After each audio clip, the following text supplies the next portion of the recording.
حضرت خضر کے بارے میں مختلف روایات ہیں کہ یہ ولی ہے کہ نبی ہے، لیکن مضبوط رائے اکثر بزرگوں کی یہی ہے کہ یہ بھی اللہ کے نبی ہیں، اور بعض نے لکھا یہ ہمیشہ سے زندہ ہیں۔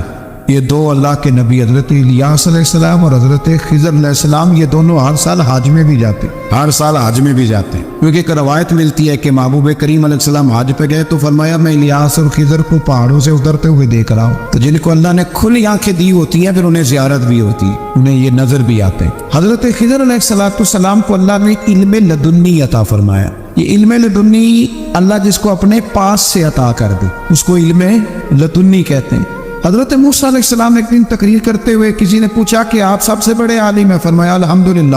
اللہ کریم نے فرمایا نہیں ہے موسیٰ کلیم آپ سے بڑے بڑے بھی ہیں، بڑے بڑے لوگ ہیں۔ ہمارے یہاں مسئلہ ہے پڑھا پڑھی اور لوگ مناظرہ کرنے آتے ہیں، کئی دفعہ لوگ مسئلہ بتاتے ہیں تو میں کہتا ہوں جناب آپ نے بتا دیا کہ اب آپ نے حکم کرنا ہے، اب آپ نے حکم کرنا ہے۔ کبھی کبھی کچھ لوگ ایسی باتیں کرتے ہو جی آپ ایک بندے کا نام لیتے ہیں ذکر کرتے ہیں، تو میں نے کہا چلو ہم نے بھی کہیں کچھ پڑھا ہی ہوگا نا تبھی تو ذکر کرتے ہیں، لیکن جو آتے ہیں نا لوگ وہ مشورہ تو ہمارے دور میں ہے نہیں، جس نے جو لائن پڑھ لی ہے وہ اس میں پکا ہو گیا، سارا نہیں نہ پڑھا، سارا پڑھے پھر بات سمجھ میں آتی ہے۔ حضرت موسیٰ کلیم اللہ کے نبی ہیں اور کیا بات ہے ان کی، اور یہ بھی اللہ کا فضل ہوا حضرت موسیٰ نے یہ بات کی تبھی تو ہمیں اتنی شاندار حکمتوں کے پھول ملے، یہ بھی حضرت موسیٰ کا ہی کمال ہے۔ تو حضرت موسیٰ نے کہا کہ اے اللہ وہ جو مجھ سے بڑا ہے عالم ہے وہ کہاں ملے گا جس سے میں حکمت کی بات سیکھوں، تو فرمایا جہاں مجمع البحرین ہے نا دو دریا ملتے ہیں وہاں وہ ملے گا۔ حضرت موسیٰ کلیم سے اللہ نے فرمایا کہ جاؤ جہاں دو دریا ملیں گے نا وہاں تمہیں وہ شخص ملے گا، یا اللہ میں کس طرح، فرمایا زادرہ ساتھ لے جاؤ کھانے پینے کا سامان۔ حضرت موسیٰ کلیم لے گئے، مچھلی بھی لے گئے، فرمایا یہ مچھلی جہاں تمہارے برتن سے نکل کے دریا میں داخل ہو وہاں دریا میں شگاف پڑ جائے وہاں وہ تمہیں شخص ملے گا۔ حضرت موسیٰ نے اپنے خادم حضرت یوشع بن نون علیہ السلام کو بھی ساتھ لیا، یہ بعد میں حضرت موسیٰ علیہ السلام کے جانشین ہوئے۔ یہ دونوں سفر پہ نکل گئے، ایک جگہ پہ پہنچے جہاں پہاڑ تھا ساتھ دریا بھی تھا، اس کے نیچے آرام کرنے لگے۔ حضرت موسیٰ کلیم سو گئے تو یوشع بن نون علیہ السلام موجود تھے، مچھلی جھٹ سے نکلی دریا میں داخل ہو گئی، وہاں راستہ بھی بن گیا۔ اب اٹھے حضرت موسیٰ کلیم جب اٹھے تو فرمایا چلو چلے، تھوڑا آگے جا کے فرمایا بھوک لگ رہی ہے کھانا تو نکالو۔ انہیں یاد آیا، کہنے لگے حضور مچھلی تو دریا میں چلی گئی تھی، فرمایا تو نے بتایا نہیں، وہی تو ہماری منزل تھی جہاں مچھلی دریا میں گئی۔ پھر وہاں سے واپس آئے قدموں کے نشانوں پہ، وہاں پہنچے جہاں مچھلی گئی تھی تو وہاں ایک شخص لیٹا ہوا تھا چادر لے کے، آپ نے سلام لی تو انہوں نے کہا وعلیکم السلام یا موسیٰ کلیم اللہ، تو آپ نے فرمایا آپ کون ہے؟ فرمایا میں وہی ہوں جس کو آپ تلاش کر رہے ہیں۔ تو فرمایا آپ نے مجھے کیسے پہچانا؟ فرمایا جس رب نے تمہیں بھیجا ہے نا اس نے ہی مجھے بتایا ہے کہ موسیٰ آ رہے ہیں، موسیٰ آ رہے ہیں۔ اب حضرت خضر نے جو کچھ فرمایا وہ بڑا شاندار ہے، فرمایا موسیٰ کچھ باتیں ایسی ہیں جن کا آپ کو علم ہے اور مجھے نہیں، اور کچھ ایسی ہیں جن کا مجھے علم ہے اور آپ، اللہ اکبر، یہ کبھی ہماری سمجھ میں بات آ جائے، یہ کبھی سمجھ میں آ جائے، کچھ باتیں ایسی ہیں جس کا مجھے علم ہے اور یہ بڑے بڑے سیانے بندے نہیں مانتے، بڑے بڑے میں عالم ہوں جی، تو آپ عالم ہیں میاں ایک شعبے کے، لیکن بہت سارے دنیا میں شعبے ہیں نا، دین کے عالم کا درجہ سب سے بڑا ہے، لیکن قانونی مشاورت کرنی ہے تو آپ وکیل سے کریں گے، گاڑی کے بارے میں پوچھنا ہے تو کسی مکینک سے پوچھیں، لیکن آپ بن کے نہ بیٹھ جائیں، فرمایا جس کا آپ کو علم ہے مجھے نہیں، اور جس کا مجھے علم ہے ویسے آپ کو نہیں۔ تو کہا میں پھر آپ کے ساتھ رہنا چاہتا ہوں اور میں وہ سیکھنا چاہتا ہوں جو آپ بتا رہے ہیں۔ حضرت خضر فرمانے لگے صبر کر لیں گے میرے ساتھ، یہ سب سے مشکل کام ہے، یہ سب سے، یعنی ہر بات کی تو یہاں لوگوں کو وضاحت چاہیے، کھانسے بھی تو آپ کو بتانا پڑے گا کھانسے کیوں، ہنسے بھی تو آپ کو بتانا پڑے گا ہنسے کیوں۔ بھئی بزرگ ہیں، بزرگوں کی باتوں میں حکمتیں ہوتی ہیں، لیکن ہم حکمت کی طرف جانے کو تیار نہیں ہوتے، ہمیں تو فوری طور پہ جواب چاہیے، حل چاہیے۔ حضرت موسیٰ علیہ السلام جناب خضر کے ساتھ چلے، فرمایا صبر کروں گا میں چلتا ہوں آپ کے ساتھ۔ دریا کے قریب گئے کشتی میں بیٹھنے کے لیے تو کشتی والوں نے حضرت خضر کو پہچان لیا، بغیر کرائے کے سوار کرایا، اور جب پار اترنے لگے تو حضرت خضر نے کشتی کا ایک تختہ ہی توڑ دیا۔ حضرت موسیٰ کہنے لگے یہ آپ نے کیا کیا؟ انہوں نے نیکی کی، آپ نے تختہ توڑ دیا۔ فرمایا آپ کو کہا تھا نا آپ نے صبر نہیں کرنا، آپ کو کہا تھا نا۔ فرمایا چلو میں صبر کروں گا۔ تھوڑا آگے گئے تو ایک نوجوان لڑکا ابھی چھوٹی عمر ہے وہ ملا، حضرت سیدنا خضر علیہ السلام نے اسے قتل ہی کر دیا۔ فرمانے لگے آپ نے قتل ہی کر دیا؟ ایک قرآن مجید ہے بھائی، میں کبھی کبھی سوچتا ہوں یہ ہم کسی درویش کی بات سناتے تو بندے اڑ جاتے، فتوے نکلتے کہ نہ نکلتے؟ میرا خیال ہے ہر مسجد سے نکلتے، اور فتوے ایک ایک جتنے مسجد میں نمازی ہوتے سب کے ہاتھوں میں فتوے ہوتے۔ قتل کر دیا، قتل ہی ہو گیا بندہ۔ تو حضرت سیدنا موسیٰ علیہ السلام فرمانے لگے آپ نے قتل ہی کر دیا۔ فرمایا میں نے کہا تھا نا آپ نے صبر نہیں کرنا۔ آپ فرمانے لگے چلو اگر اب میں بولا نا تو بے شک آپ مجھے علیحدہ کر دیجیے۔ حضرت موسیٰ کلیم اب بولا تو علیحدہ کر دے۔ ایک بستی میں داخل ہوئے، بستی کے لوگوں سے پانی مانگا تو انہوں نے پانی بھی نہ دیا، آرام کرنے کو جگہ بھی نہ دی، پر وہاں ایک دیوار گر رہی تھی۔ حضرت خضر علیہ السلام نے سیدھی کرنی شروع کر دی، ساری دیوار بنائی۔ تو حضرت موسیٰ کہنے لگے کن لوگوں کی خدمت کر رہے ہو جنہوں نے پانی بھی نہیں دیا، انہوں نے پانی تک نہیں پوچھا۔ فرمانے لگے بس بھیا آپ نے وعدہ کیا تھا کہ آپ بولیں گے تو بے شک علیحدہ کر دیں، آپ بولیں اب آپ کا اور میرا ساتھ علیحدہ نہیں چل سکتا، آپ بولیں جو بول پڑے نا تو غلامی کرے تو رستے لمبے چلتے ہیں، اور جو بولے نا جس کو وضاحت چاہیے ہو وہ غلام نہیں ہوتا، اس کے ساتھ پھر باتیں لمبی۔ ہاں تو آنکھ بند کر کے چل، ہاں آزم جاتے لائیے ہی نہ تجھے لائیے تھے، آپ پھر آنکھ بند کر کے پیچھے چل کے بات ختم ہو گئی۔ حضرت خضر علیہ السلام نے جب کہا نا کہ اب آپ کا وعدہ ختم ہو گیا، فرمایا اب میں آپ کو جانے سے پہلے حکمت بتاتا ہوں، یہ وہ علم ہے جو اللہ نے مجھے اپنے پاس سے عطا فرمایا ہے، یہ وہ ہے جو علم لدنی ہے۔ کہا جناب کیا مطلب؟ فرمایا وہ جو میں نے تختہ توڑا تھا نا تو یہ مسکین بچے ہیں جن کی کشتی تھی، تو دریا کے اس پار بادشاہ کھڑا تھا، وہ جو صحیح صحیح کشتیاں ہوتی تھی قبضے کر لیتا تھا، اور جو تھوڑی سی ٹوٹی پھوٹی ہوتی تھی نا وہ چھوڑ دیا کرتا تھا، تو میں نے تھوڑی سی کشتی ان کی اس لیے توڑ دی ہے تاکہ دیکھے گا تو چھوڑ دے گا، اس لیے میں نے بھلا کیا ہے۔ اور فرمایا وہ جو بچہ میں نے قتل کیا نا وہ شروع سے ہی کفر کا دین دادا تھا، اس کے ماں باپ نیک تھے، اگر بڑا ہوتا جوان ہوتا تو ہو سکتا ہے ماں باپ کو بھی کفر میں مبتلا کر دے، اب اس کے بدلے اللہ انہیں صالح بیٹا عطا فرمائے، تو یہ بھی میں نے اللہ کے دیے ہوئے علم سے کیا۔ اور فرمایا یہ جو دیوار میں نے نبیوں کے یا ولیوں کے مزدوری کر کے دیوار بنائی ہے نا، اللہ اکبر، فرمایا یہ دیوار عام لوگوں کی نہیں، یہ یتیم بچوں کا خزانہ ہے دیوار کے نیچے، یہ گر جاتی تو خزانہ ظاہر ہو جاتا، اور بچائی اس لیے ہے کہ وَكَانَ أَبُوهُمَا صَالِحًا، ان بچوں کا باپ نیک آدمی تھا، ان کا باپ قاضی ثناء اللہ صاحب پانی پتی فرماتے ہیں ڈائریکٹ باپ نہیں تھا، 7ویں نسل میں جا کے باپ بنتا تھا۔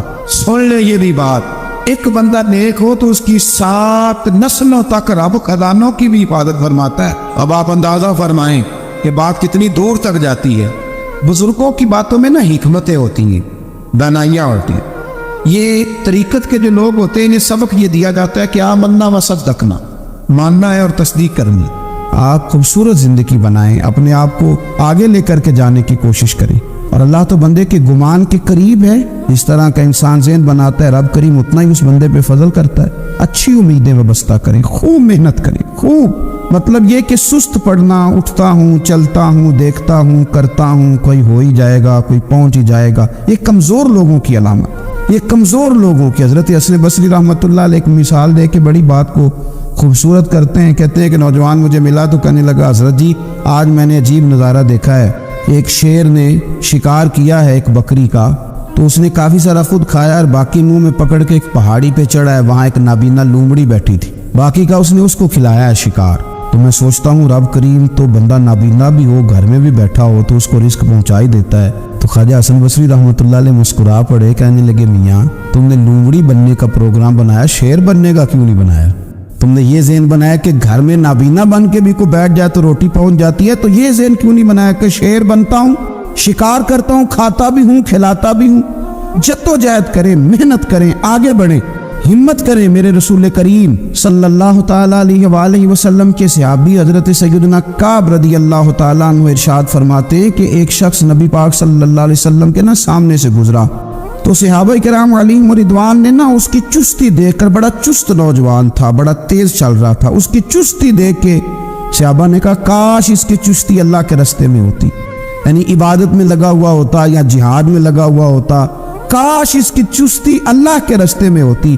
تو نبی پاک صلی اللہ تعالیٰ علیہ وسلم نے فرمایا اگر یہ اپنے چھوٹے بچوں کی ضروریات پوری کرنے نکلا ہوا تو پھر بھی یہ اللہ کے راستے میں ہی ہے، اور فرمایا اگر یہ شخص اپنے بوڑھے والدین کی خدمت کے لیے نکلا ہوا ہے پھر بھی اللہ ہی کے راستے میں ہے، یعنی اگر رزق کما کے بچوں کا پیٹ پالتا ہے پھر بھی رب ہی کا راستہ ہے، اور اگر یہ رزق کما کے بوڑھے ماں باپ کی خدمت کرتا ہے تو یہ راستہ بھی اللہ ہی کا راستہ ہے۔ اور نبی پاک صلی اللہ تعالیٰ علیہ وسلم نے فرمایا اگر یہ اپنے آپ کو سوال سے بچانے کے لیے یہ کام کر رہا ہے یعنی مجھے کسی کے آگے ہاتھ نہ پھیلانا پڑے تو پھر بھی یہ اللہ ہی کے راستے میں ہے۔ ہاں اگر یہ ریاکاری کے طور پر، فخر کے طور پر یہ کام کر رہا ہے تو پھر یہ شیطان کی راہ میں۔ اگر صرف اس لیے مال جمع کر رہا ہے کہ میں ذرا اب لوگوں کو پتہ چل جائے بڑا مالدار ہوں، میرا بعض لوگوں کے اوپر ذہن ہوتا ہے نا آگے بڑھنے کا، شوق ہوتا ہے بلا وجہ چیزوں کو جمع کرنے کا، فخر بتانے کا، ریاکاری کرنے کا۔ فرمایا اگر ریاکاری کے ارادے سے ہے تو پھر یہ شیطان کے راستے میں ہے، اور اگر یہ بوڑھے ماں باپ کے لیے رزق کما رہا ہے، چھوٹے بچوں کے لیے کما رہا ہے، اپنے آپ کو سوال سے بچانے کے لیے کما رہا ہے، تو پھر یہ اللہ ہی کے راستے میں، پھر یہ جہاد ہی کر رہا ہے، پھر یہ عبادت ہی میں مشغول ہے، یہ اللہ ہی کے راستے میں۔ رسول کریم صلی اللہ تعالیٰ علیہ وسلم نے جو سبق ہمیں پڑھایا نا، وہ صرف یہ ہے کہ رزق کماتے وقت تمہاری نیت کا اعتبار ہے، تمہارا ارادہ کیا تھا۔ رزق کماتے وقت ارادہ کیا تھا؟ بہت بڑے بنگلے بنانے کا ارادہ تھا، جائیدادیں جمع کرنے کا ارادہ تھا، بعض رشتہ داروں کو نیچا دکھانے کا ارادہ تھا، بلا وجہ ڈینگے مارنے کا اور اونچی اونچی باتیں کرنے کا ارادہ تھا، یا تمہارا ارادہ یہ تھا کہ حلال آ جائے تاکہ میں سوال سے بچ جاؤں، تاکہ مجھے کسی کے سامنے ہاتھ نہ پھیلانا پڑے؟ یہ حدیث ہمیں صحیح بخاری میں ملتی ہے۔ نبی پاک صلی اللہ تعالیٰ علیہ وسلم نے فرمایا بے شک مال بڑا سرسبز ہے اور بڑا میٹھا ہے۔ فرمایا جس نے اچھی نیت کے ساتھ مال حاصل کیا نا، بڑا میٹھا ہے، بڑا سرسبز ہے، اور جس نے اچھی نیت کے ساتھ حاصل کیا اللہ اسے برکت عطا کر دے گا۔ تھوڑے پیسوں میں برکت ہو جائے گی، تھوڑے میں بھی، کئی دفعہ تھوڑے پیسے ہوں گے پر ختم نہیں ہوں گے، ان میں برکت ہو جائے گی نیت اگر ٹھیک ہے۔ اور حضور صلی اللہ تعالیٰ علیہ وآلہ وسلم نے ارشاد فرمایا اگر کسی نے بری نیت کے ساتھ حاصل کیا تو اس میں برکت نہیں ہوگی، اس کے اندر پھر اس کے لیے وہ خیر نہیں ہوگی جو اچھی نیت پہ ہوتی۔ اور فرمایا یہ ایسا رزق ہے جسے کھائے گا پر پیٹ نہیں بھرے گا، سیر نہیں ہوگا۔ رزق کس نے کھا لیا ہے؟ چونکہ نیت یہ تھی نا کہ تفاخر کے لیے جمع کرنا، دولت ہونی چاہیے، بنگلہ ہونا چاہیے، لوگوں کو پتہ چلے کہ یہاں بھی ایک سیٹ صاحب ہوتے ہیں۔ تو یہ نیت پر ڈیپینڈ کرتا ہے کہ آپ کا ارادہ رزق کماتے کیا ہے۔ بہت زیادہ محنت کرنے کی کوشش کریں، بالخصوص نوجوان اپنے دلوں کے اندر یہ جد و جہد پیدا کریں کہ ہم نے محنت کر کے رزق کمانا ہے۔ یہ جو ہاتھ پھیلاتے ہیں یہ بزدل لوگ ہوتے ہیں، یہ کمزور لوگ ہوتے ہیں۔ یہ ہاتھ جب کسی کے آگے کوئی شخص پھیلاتا ہے تو اپنی خودداری کا سودا کرتا ہے، اپنی عزت بیچتا ہے، اپنے وقار کو داؤ پہ لگاتا ہے۔ جب وہ ہاتھ پھیلاتا ہے کشکول طلب جب دراز کرتا ہے، کبھی بھی اللہ کے علاوہ، اللہ کے محبوب علیہ السلام کے علاوہ آپ کسی کے سامنے کشکول طلب دراز نہ کریں۔ اور میری ساری زندگی یہ رائے رہی ہے کہ اچھا تاجر وہ ہوتا ہی نہیں جو پیسے زیادہ کماتا ہے، اچھا گھر کا سربراہ وہ نہیں ہوتا جو دولت زیادہ جمع کرے، بلکہ اچھا آدمی تو وہ ہوتا ہے جس کے خرچے کم ہوتے ہیں، جو اس کے پاس ہے اس کے اندر اسے مینیج کرنا آتا ہے۔ اگر اس کے پاس 1000 روپے ہے تو اسے سارا دن 1000 میں نکالنا آ جائے تو اس شخص کی عزت محفوظ ہے، اس کی عزت محفوظ ہے۔ اور اگر 10,000 کے اندر بھی اسے طبیعت نہیں ہے، اسے چاہت نہیں ہے، اسے خبر ہی نہیں ہے میں نے کس طرح وقت گزارنا ہے، تو پھر یہ شخص اپنے آپ کو بھی رسوا کرے گا اور اپنوں کے لیے بھی شرمندگی کا باعث بنے گا۔ محنت کریں، کوشش کریں، اپنے آپ کو فارغ نہ رکھیں۔ فارغ آدمی کو زنگ لگ جاتا ہے۔ فارغ تو کوئی گھر پڑا رہے تو بعض لوگ کہنے لگتے ہیں کہ یہاں تو جنوں کا قبضہ ہو گیا ہے۔ فارغ ذہنوں پر شیطانوں کا قبضہ ہو جاتا ہے۔ کچھ کریں، محنت کریں، جد و جہد کریں، آگے بڑھیں۔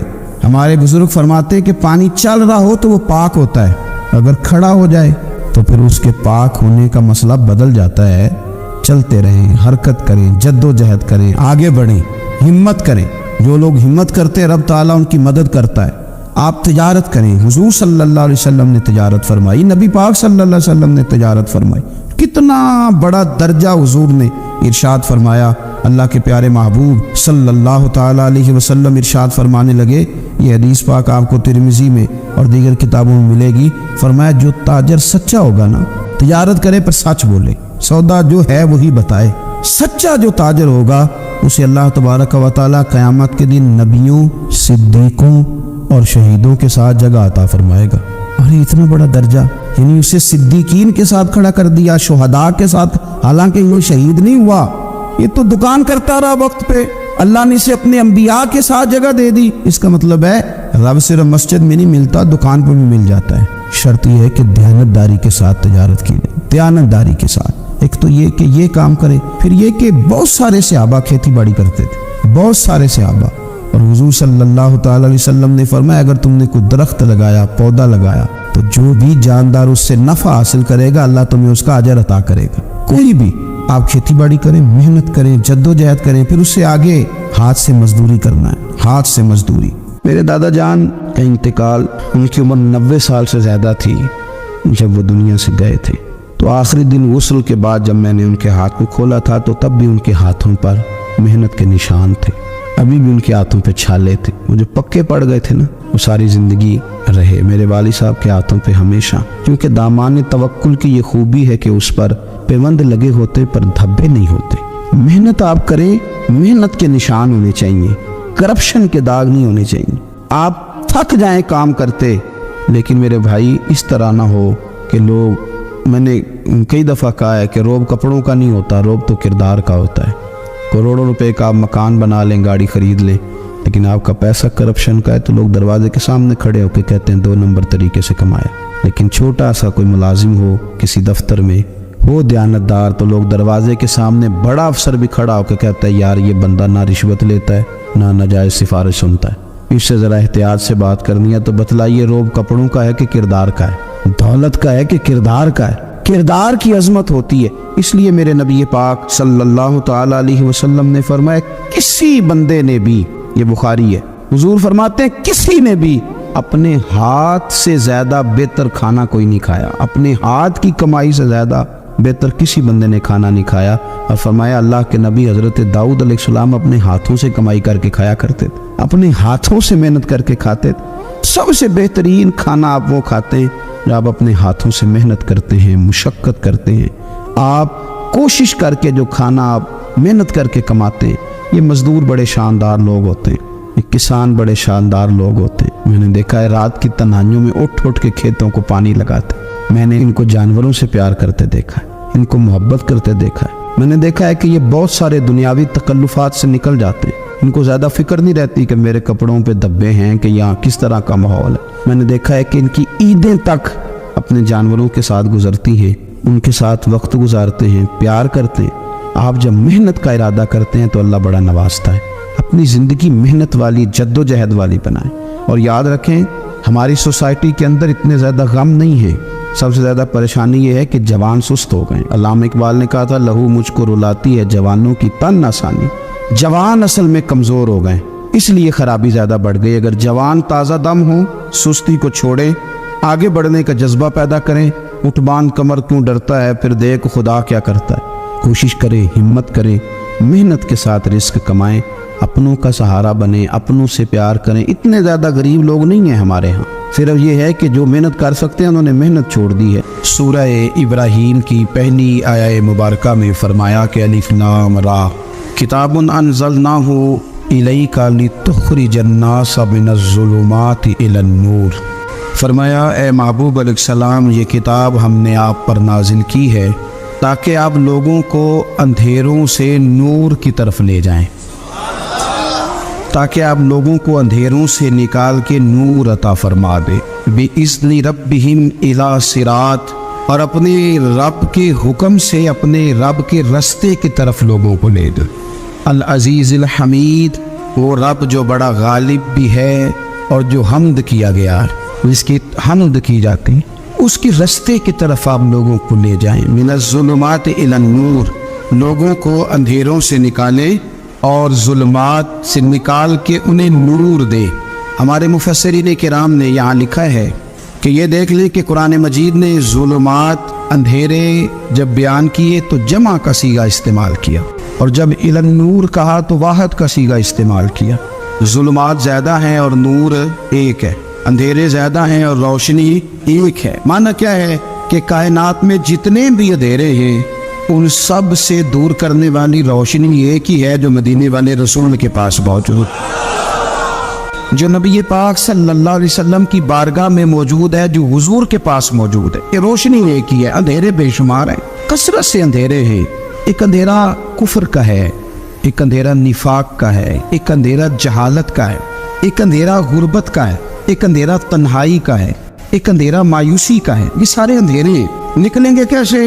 جب ہم کسی اور سے روشنی نہیں لیں گے، روشنی لیں گے رسول پاک کی بارگاہ سے۔ اعلیٰ حضرت فاضل بریلوی رحمۃ اللہ تعالیٰ علیہ نے نا ایک بات یہاں بیان فرمائی ہے، وہ بڑی عجیب اور بڑی انوکھی ہے۔ اعلیٰ حضرت فرماتے ہیں کہیں اور سے تم روشنی لو گے نا تو یہ پہر دو پہر رہے گی، یہ جتنی چاندنی جتنی روشنی ہے یہ ڈھل جاتی ہے، ڈھل رہی ہوتی ہے. یہ چاند کی جو چاندنی ہے نا یہ ڈھلتی ہے، پورے عروج پہ جاتا ہے، پھر کم ہوتا ہے، پھر کم ہوتا ہے، پھر کم ہوتا ہے، پھر کم ہوتا ہے. فرماتے ایک روشنی ایسی ہے جو کبھی کم نہیں ہوتی، اور اس روشنی کا نام نور مصطفیٰ ہے صلی اللہ تعالی علیہ وسلم. فرمانے لگے ماہ مدینہ اپنی تجلی عطا کریں، اے ماہ مدینہ اپنے تجلی عطا کرے.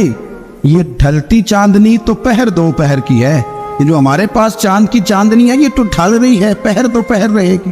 اے ماہ مدینہ آپ اپنی تجلی عطا.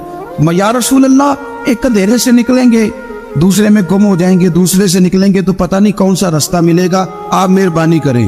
اے ماہ مدینہ ہمیں اپنی تجلی عطا کرے، آپ اپنا کرم فرمائیں. اندھیرے بہت سارے، نور ایک ہی ہے، نور ایک ہی ہے، اور اس نور کا نام محمد مصطفیٰ ہے صلی اللہ تعالی علیہ وسلم. نور ایک ہے. میرے عزیز آپ جتنا مرضی بھاگ لیں، جتنا مرضی دوڑ لیں، جتنی مرضی آپ ترقی کر لیں، پڑھ لیں، جو مرضی کر لیں، اندھیرے پیچھا نہیں چھوڑتے. اس لیے کہ یہ اندھیرے گہرے ہیں، ان کے مختلف روپ ہیں، ان کے مختلف رنگ ہیں، یہ مختلف طرح کے اندھیرے ہیں. یہ آپ کا پیچھا تب چھوڑیں گے جب آپ نور مصطفیٰ سے روشنی حاصل کریں. میرے رسول پاک صلی اللہ علیہ وسلم نے ہمیں روشنی دی ہے، میلاد والے محبوب صلی اللہ تعالی علیہ وسلم نے ہمیں نور دیا ہے، اور ہر موقع پر روشنی دی ہے. ہر موقع پر کسی ایک موضوع پر آپ رسول پاک صلی اللہ تعالی علیہ وسلم کی کسی ایک موقع پر آپ حضور کی تعلیمات حاصل کرنا چاہیں گے تو درجنوں حدیثیں ملیں گی. آپ کو سینکڑوں کے لحاظ سے اشارے اور تعلیمات ملیں گی، ہر چیز آپ کو میسر آئے گی اور آپ کو لطف آئے گا. میں کل ایک بزرگ کی بات سن رہا تھا، مجھے بڑا مزہ آیا. وہ حدیث پاک بیان کر رہے تھے کہ نبی پاک صلی اللہ علیہ وسلم نے فرمایا کہ میں اور یتیم کو پالنے والا قیامت کے دن اس طرح ہوں گے جس طرح یہ دو انگلیاں جڑی ہوئی. تو فرمانے لگے دیکھ لو میرے نبی پاک کے لفظ بھی محفوظ ہے اور میرے نبی کے اشارے بھی کتابوں پہ محفوظ ہیں. یعنی حضور نے دو انگلیوں کا اشارہ کیا تھا تو ہر محدث نے وہ نوٹ کیا ہے. حضور کے اشارے تک محفوظ ہیں کتابوں، یعنی باقاعدہ حضور نے. وہ الگ بات ہے نا، وہ معاملہ الگ ہے کہ سورج چڑھا ہوا ہے، روشنی پھیلی ہوئی ہے، لیکن ایک بندے نے اس طرح کیا ہے کہ پچھلے کمرے میں سویا ہے. اب چونکہ اس کا سونے کا ارادہ ہے، اسے اندھیرے سے پیار ہے، اس نے لائٹ بھی بند کر دی ہے، دروازہ بھی بند کر دیا ہے، اور کھڑکی سے تھوڑی سی روشنی آ رہی تھی، اس کے آگے بھی پردہ کر دیا. لوگوں کو کہتا ہے روشنی کوئی نہیں، نور ہی کوئی نہیں، اندھیرا بڑا ہے. تو اسے کہیں گے بے وقوف، تو اپنی کھڑکی تو کھولنا پہلے، تو اپنا پردہ ہٹا، تو یہ دیکھ کہ تمہیں خود دروازہ وہ تو آفتاب چمک رہا ہے. وداعیا الی اللہ باذنہ وسراجا منیرا. حضور کی نبوت کا آفتاب چمک رہا ہے. کوئی سیکھنے ہی نہیں نکلتا، ٹائم ہی کوئی نہیں، مصروفیت ہی بڑی ہے. نکاح کا ٹائم آیا تو ساری چیزیں سیکھ لی، آداب نکاح نہیں سیکھے، قرآن و سنت نکاح کے بارے میں کیا فرماتے ہوئے نہیں سیکھے. سارے لوگ لگے ہوئے ہیں ڈیوٹی کرنے، شادی آ گئی، شادی آ گئی، کپڑے بنا لو، لیکن جو میاں بیوی کے حقوق تھے وہ نہیں سیکھے کسی سے جا کے. تو شادی کے چوتھے دن ہی لڑائی شروع ہو گئی. اگر یہ آداب کا انداز کا پہلے سے پتا ہوتا تو گھر کپڑوں سے سکھی نہیں رہتا. ایک دوسرے کے ساتھ محبت ہو تو گھر سکھی رہتا ہے. تو جو اسپیشل چیز تھی وہ سیکھی نہیں. یہی رویہ ہمارا سارے کاموں میں. محبوب نے جو ہمیں ہدایت عطا فرمائی تھی، جو روشنی دی تھی، ہم نے اس سے فائدہ نہیں لیا. اور اب میلاد شریف کا مہینہ آیا ہے تو میلاد شریف کا مہینہ بھی آپ نے یہ محفلیں ان لوگوں کے سپرد کرنی ہیں جو اللہ خیر کرے، ہاتھ میں جن کے سپیکر ہوگا، کبھی بھاگ کے ادھر جائیں گے، کبھی دوڑ کے ادھر جائیں گے، اور وہ کہیں گے کہ میں تمہیں میلاد سنا رہا ہوں، تمہیں کیا پتا، میں بتاتا ہوں. آپ نقطے نہ بیان کریں، آپ میلاد والے رسول صلی اللہ علیہ وسلم کی سیرت کا ایک باب کھولیں. آپ بتائیں نبی پاک صلی اللہ علیہ وسلم نے بحیثیت باپ کیسے وقت گزارا ہے، بحیثیت ایک شوہر کے کیسے وقت. آپ ایک ایک چیپٹر سیرت کا کھولیں، آپ لوگوں کو تعلیم دے، بس کریں. کروڑوں روپیہ جلسوں پہ لگتا ہے، کیا دے رہے ہیں آپ قوم کو؟ اور قوم بھی کہتی ہے بڑا چسکا آیا، بڑے نقطے سنے، کچھ آداب بھی سیکھے، اس میں سے ملا بھی. یہ محفل ہے، آج کو میلہ نہ منائیں. میلہ اور ہوتا ہے، محفل اور ہوتی ہے. میلے میں لوگ جاتے ہیں، گھوم پھر کے آتے، کہتے ہیں پنگوڑے اچھے تھے، اس کے اندر کھلونوں کی دکانیں اچھی تھی. میلہ میلہ ہوتا ہے اور محفل محفل ہوتی ہے. تو محفل کو محفل بنائے، میلہ نہ بنائے، مہربانی فرمائے. میرے عزیز آپ میری بات پر غور کریں گے اور اسے یاد رکھیں گے. ایک تو ہے کہ ایز اے اسپیشل میرے نبی پاک نے تعلیمات، اور ایک یہ کہ حضور ویسے کسی سے گفتگو کرے تو اللہ اسے ہدایت عطا فرما دے. اسیرۃ النبویہ میں موجود ہے، حضرت بریدہ اسلمی رضی اللہ تعالیٰ عنہ صحابی ہیں. وہ فرماتے کہ جب ابو جہل نے اعلان کیا نا کہ جو معاذ اللہ ثم معاذ اللہ نقل کفر کفر نہ باشد، حضور ہجرت کر کے مکہ مکرمہ سے مدینہ طیبہ جا رہے، تو جو سید عالم صلی اللہ علیہ وسلم کو گرفتار کرے گا اسے 100 سرخ اونٹ دیے جائیں گے. آج ہمارے زمانے میں سائبر نسل کی گائے بھینس بڑی مہنگی ہے, تو 100 گائے وہاں سے لے آئے تو کتنے کروڑ بنا. عرب میں سرخ اونٹ بڑا مہنگا تھا اور 100 ملے گا تو بڑے بڑے لوگوں کے لیے بڑا اچھا موقع مل گیا امیر بننے کا, تو بڑے لوگ بھاگے. بریدہ کہتے ہیں میں اکیلا نہیں 70 بندے میں نے ساتھ لیے, چونکہ نام ہی بہت تگڑا تھا. 70 بندے ساتھ لے کے میں گیا حضور کو گرفتار کرنے. تو مکہ مکرمہ سے کوئی 70-75 کلومیٹر کے فاصلے پر میں نے نبی پاک صلی اللہ علیہ وسلم اور جناب صدیق اکبر کو پا لیا. کہتے ہیں جب 70 سواروں کے ساتھ ان کے ہاتھ میں نیزے ہیں, تلواریں ہیں, ان 70 سواروں کے ساتھ جب میں وہاں پہنچا اور جناب صدیق اکبر رضی اللہ تعالیٰ عنہ نے ہمیں آتے ہوئے دیکھا تو تھوڑا گھبرائے. کہتے ہیں صدیق اکبر گھبرا رہے تھے کہ 70-71 بندے آگے, پر حضور زیر لب تھوڑا تھوڑا مسکرا رہے, اور نبی پاک صلی اللہ علیہ وسلم بڑے اطمینان کے ساتھ بیٹھے. بریدہ آ گئے اور جب آ کے کھڑے ہوئے نا تو حضور نے پوچھا تمہارا نام کیا ہے؟ ایک بندہ گرفتار کرنے آیا ہے. میں نے کہا کہ جب آپ کو بڑا ڈر چڑھا ہو تو روشنی مدینے والے رسول عطا کریں گے, چاروں جانب خوف ہو تو نور میرے نبی سے لے لو, انشاءاللہ دل ٹھنڈا ہو جائے گا. حضور نے نہ پوچھا تھا, بندہ پکڑنے آیا ہے, وہ آیا 70 بندے لے کے گرفتار کرنے. حضور پوچھتے ہیں تیرا نام کیا ہے؟ کہتے بریدہ, برد عربی میں ٹھنڈے کو کہتے ہیں. حضور جناب صدیق اکبر کی طرف دیکھ کے فرمانے لگے کوئی ڈرنے والی بات نہیں ہے, تو معاملہ ہی ٹھنڈا ہے سارا. حضور فرمانے لگے تیرا قبیلہ کون سا ہے؟ کہنے لگے حضور بنو اسلم. اسلم سلام, یہ سلامتی سے نکلے. اس نے کہا بنو اسلم میں سے ہو. تو حضور فرمانے لگے ابو بکر یہ اور مسئلہ ٹھیک ہو گیا, یہ تو معاملہ کوئی فتنے والا نہیں ہے, تو سارا کام ہی سلامتی والا ہے. حضور نے تیسرا سوال کیا اور آخری سوال کیا, فرمانے لگے بنو اسلم قبیلے کی تو بڑی شاخیں ہیں, تو کس شاخ سے؟ کہا حضور بنو سہم میں سے. سہم کا معنی حصہ. تو حضور فرمانے لگے تو فکر نہ کر, تجھے تیرا حصہ ملے گا. تو حضرت بریدہ کہتے ہیں میں نے کہا پھر آپ کا نام کیا ہے؟ تو حضور فرمانے لگے میں وہ محمد ہوں جسے اللہ نے اپنا رسول بنا کے بھیجا ہے. میں وہ محمد ہوں صلی اللہ علیہ وسلم, اللہ نے اپنا رسول بنا کے بھیجا ہے. تو بریدہ آگے بڑھے اور اپنا ہاتھ آگے کر کے کہنے لگے آپ نے فرمایا تھا نا کہ حصہ ملے گا, تو پھر مجھے پڑھائی کرنا, میں بھی مسلمان ہونا چاہتا. مل گیا حصہ. حضور روٹین کی بات چیت کرے تو اللہ ہدایت عطا کر دے, روٹین کی بات چیت کرے تو بھائی جو ایز اے اسپیشل حضور کا دین سیکھے, جو غور کر کے سیکھے. ہر پریشانی آپ کی, ہر اور یار بندوں کی نہیں جانوروں کی بھی, صرف بندوں کی نہیں جانوروں کی بھی. ترغیب و ترہیب دیکھیے. اور اعلیٰ حضرت فاضل بریلوی رحمۃ اللہ علیہ کی الامن والاولاد دیکھیے. نبی پاک صلی اللہ علیہ وسلم کی صحابی حضرت تمیم داری رضی اللہ تعالیٰ عنہ فرماتے ہیں میں حضور کے ساتھ تھا, ایک جگہ کھڑے تھے, ہم بہت سارے صحابہ تھے, ایک اونٹ دوڑا دوڑا آیا.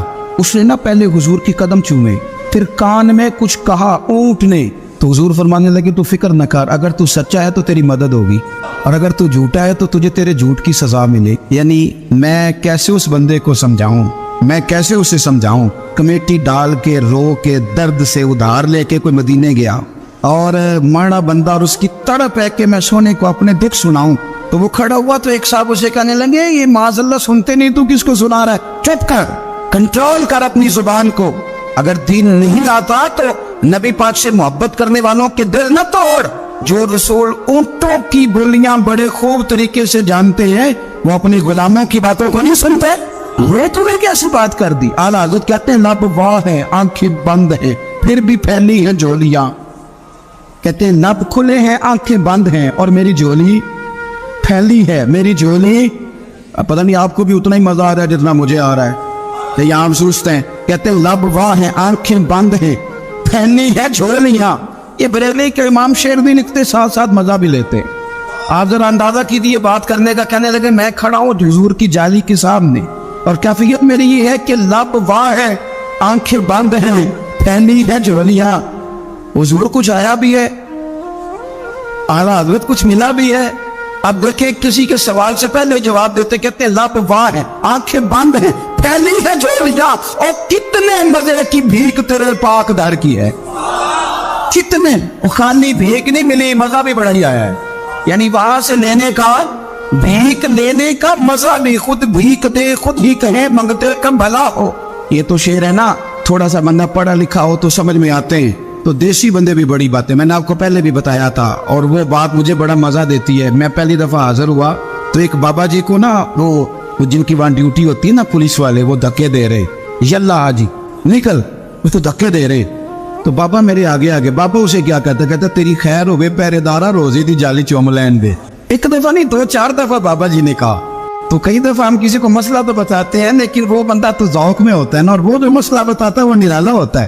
وہ باہر نکل کے نا تو میں نے بابا جی سے کہا، میں کہا تسی 10 ساری شعر پڑھے ہیں پنجابی دا، ان کو تو تہاڈی سمجھ لگدی سی، وہ تے عربی ہے۔ تو بابا جی میرے تھپکی دیکھ نا یا کندھے پہ، کہندے پتر مینوں بھی پتہ ہے، مینوں بھی پتہ ہے، انہوں نہیں سمجھ لگدی، میں تے اپنا رانجھا پہ راضی کردا سی۔